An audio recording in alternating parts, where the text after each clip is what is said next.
going to ask you some questions, Two Fish, Okay. and we'll see how you do. Let's see. All right. So, um, the first question from Phil, he would like to know what elements of biblical prophecy do you see, if any, in everything that is unfolding worldwide?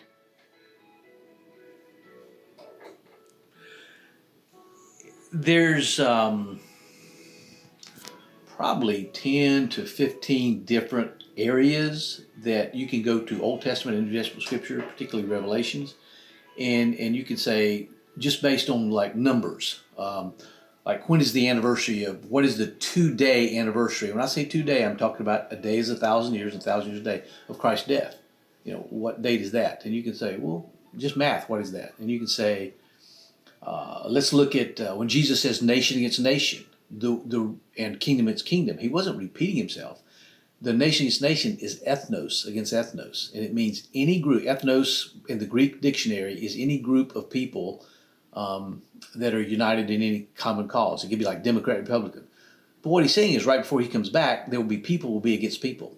There will be an increase of everybody against everybody else, and we're seeing that. So you can do math, you can do people against people, you can do earthquakes. There is an increase in earthquakes. You can look at the Jubilee system about when Jesus stood in the temple and he said, "This day the scriptures fulfilled in your hearing." That was the very first sermon he preached in Nazareth, his hometown.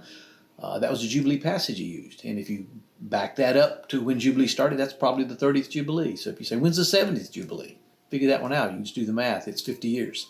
But my point is there's about between 10 and 15 different things you can look at that all point to a same time. And so I know people say, well, the Spanish flu in 1918 was as bad or worse than this, so people could have said that at that time. Yeah, they could, but Israel wasn't a nation then, which is the mega sign that has to happen before Christ comes back. So if you put all this together, you could make a case for, yeah, we've had some Braxton Hicks contractions, and I'm referring to labor pains. Jesus said before he comes back, the world would go into labor pains.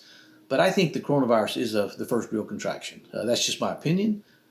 But again, there's a lot of scripture to back that up. That may be a crazy answer to your question, but